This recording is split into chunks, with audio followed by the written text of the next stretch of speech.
Jeffrey, going back to before you were a Hollywood screenwriter, what made you think you could tell stories on a Hollywood level? What gave you that confidence or that feeling, that intuition that, you know what, this is something I think I can do?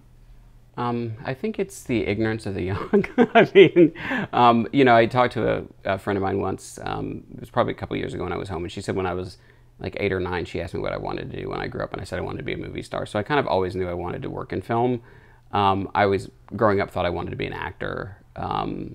And I went to New York to study acting actually at the beginning of my career, and that didn't pan out really because non-traditional casting wasn't a thing back in the early 90s. And they canceled the Cosby Show, so then non-traditional casting, that was like your only place. So then English was my second favorite subject, and I'd been writing, you know, from the time I was young. I just always would write stories, and my English teachers were kind of my biggest inspirations as far as school goes.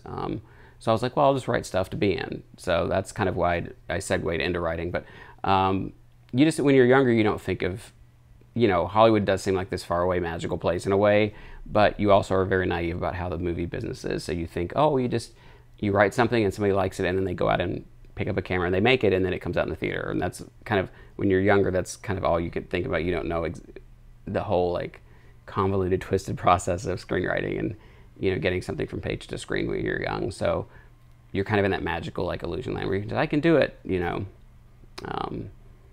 So yeah, that's, again, the writing wasn't my first goal, but working in movies has always been pretty much just what I've wanted to do my whole life. So that's kind of my only career game plan.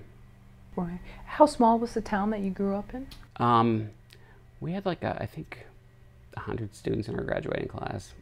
I almost feel like I should Google that. I should know that. It was a very small town. It was like a 40-minute bus ride to get to school every day. Oh wow! So we were like the last stop out in the hills. So it was Eastern Kentucky. So it was a very small town. They didn't have a theater program. Like my English teacher, when I was a sophomore, I talked her into creating a theater program for like once the one year, and then it kind of died out after that year. But yeah, I was pretty determined. You know, it's very interesting when you're young and you're driven, because that's one of the things you try to tell people to hold on to, because as you get a little older, you know, that the drive doesn't necessarily go away, but you know, the realities of the business and the distractions can kind of get in your way. So when you're young, you just have that boundless like energy and faith and optimism, and you know, you try to hold on to that magic, you know, even when you start getting into the business side of things. Right, because as you get older, you kind of talk yourself out of it, knowing all the things that can go wrong. Right. And it's almost a shame. I mean, there's like this protective part that is there for that reason, but then talks you out of it. But and it's, nobody encourages a career in the arts. Like if you tell anybody when you're young you want to be an actor or a writer, they're always saying, well, you know, that's great. What are you going to do for a real job? Like that's pretty much the reaction. My mom did not know that I majored in theater in college till after I was in college. Like I told her I was majoring in math, and she got so mad when she found out I majored in theater, because she's like, you're never going to be able to make a living doing that. And you know, so there is a reality, but for me, like again, I just never had a backup plan. So you know, you know, luckily I was good in English, and writing was another passion of mine. So I found a way to stay in the business, and not give up when the acting didn't kind of pan out as soon as I had hoped it would. So, but yeah, people will usually tell anybody who says they want to be in the film business or any kind of art, they're like, oh, that'll be a good hobby. What are you going to do for a real job? And so that's kind of just part of our society. We don't really value, I think, in this country, I think in other countries, they do value the arts more than we do here, but usually arts programs are the first things that get cut in schools.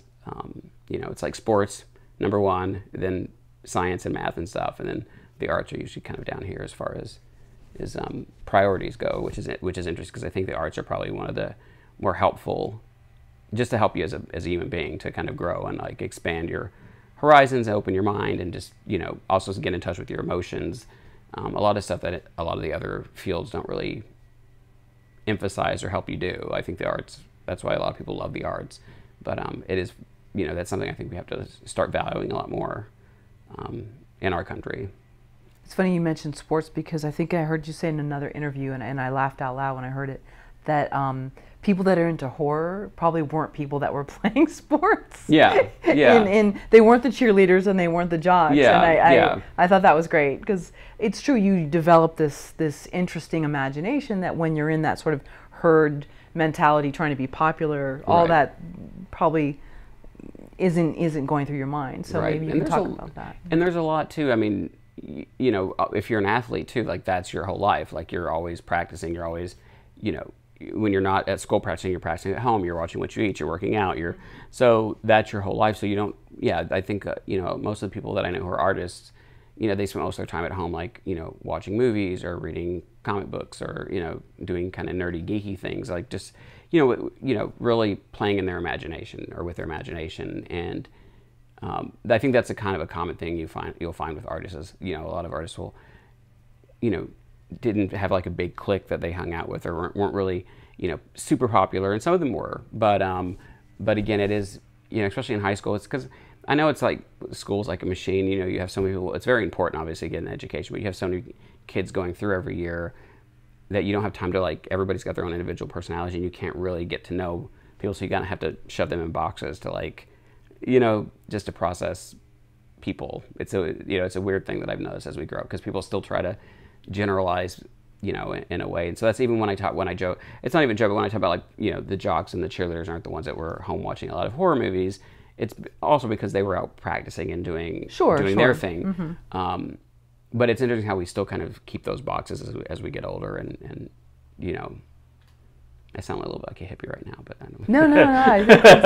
I thought it was funny because I mean, there's a lot of truth to it. So, you know.